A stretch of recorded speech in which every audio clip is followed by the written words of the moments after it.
What's up, YouTube? It's RC Junkie out here. Doing some modifications to my FMS 1.3 meter PA-18 Supercub AR620 Reflex V2.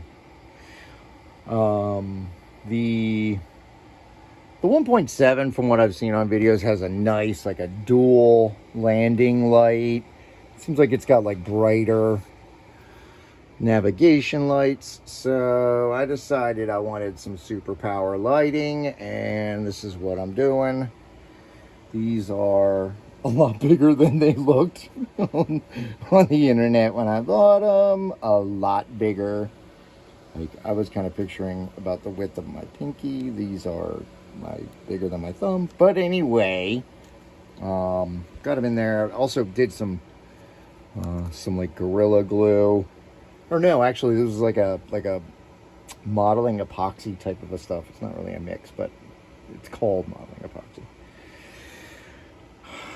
Kind of holding it in just to stabilize it. It's got a nut bolt clamp. It had the kit came with like a clamp, and so I toyed with clamping it with a nylock and a washer. Here, maybe here, it would be kind of cool to have two big lights way out, way out on the wings. I kind of thought that would be awesome. But the wire just ripping everything out of my wings or tapping in, to the wiring here.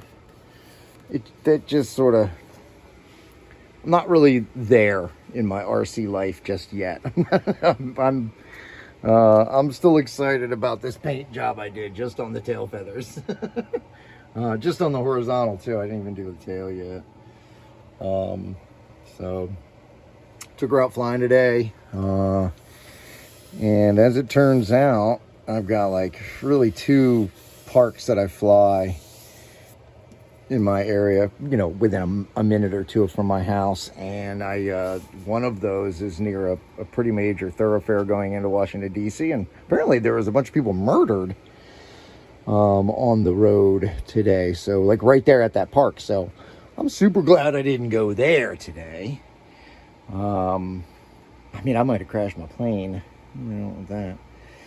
Anyway, so yeah, I got a little cheesy USB fan hookup situation, just making sure I've got airflow over top of the epoxy that I have. It's just gonna sort of hold everything together. This is just a cover. I didn't want, oh my god, what am I doing? Why am I moving stuff while I'm drying glue?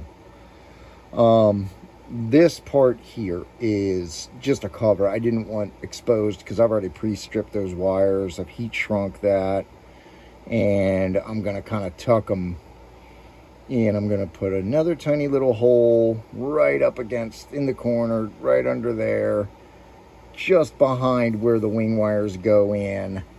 And then I'll put a little RTV or something around it to make sure that that's all sealed up. And that'll also, that wiring is pretty thick, that sheathing that I put, because it was just bare servo wires coming out of the back of the, I don't know if we can get a good shot of this, but out of the back of here, it was just two servo wires with a big gaping hole, and so I put some RTV. Let's see if the other side is better lit. Sorry about my lighting, guys. Anyway, right here, there's some RTV, and then a little bit of Cat 5 cable sheathing, like platinum, whatever. Sheathing, just to sort of tighten that up, I guess. It'll kind of also hold it in, I would think. Give it a little bit of behind structure, maybe. But, yeah, I had to take my prop off just to get to everything, but can't really see so good in there, but it's going to poke through, and I've got this all ready to go. I've got plenty of Y splitters. There should be a resistor already built into this. I plugged this into my smart, handy dandy XBC battery checker. Sorry, XBC 100 smart checker from Spektrum.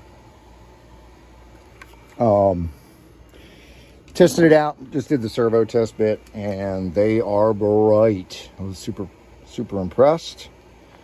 with the brightness on those LEDs. And I also left it on for a bit just to see if it was going to get hot. Like, you know, you never know with this metal. This is sort of like aluminum or something. Although they're heavy enough, you'd think they're cast iron. But yeah, some sort of machined metal. I think it's aluminum. I wanted to make sure they didn't get too hot. So anyway, that's what I got going on. With that, like I said, I did do a little flying today, so it's dirty. I went to this, it's like a dried out football field. And then this situation with my flaps, my full-time flaps on my Timber X, not working out very well. It still just flies so stinking tail heavy.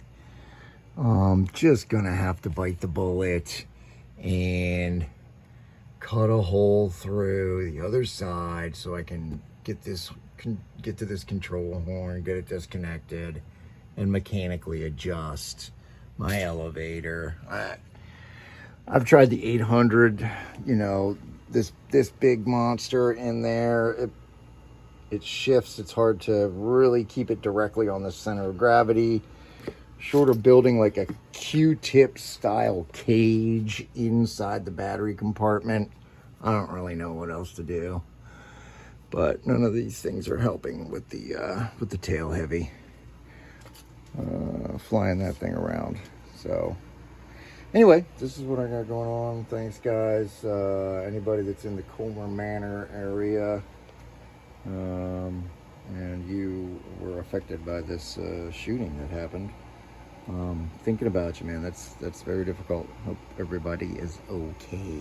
I have not heard any other things, but I'm certainly glad I did not choose to fly that spot. It's right next to the Anacostia, like, I don't know, something or other branch of the Anacostia. There's a water park, Bladensburg Water, not like a water park, but like a park where you can rent water things, boats and canoes and stuff. And so I've been planning on float flying out there at some point too. So there's some floats for this thing.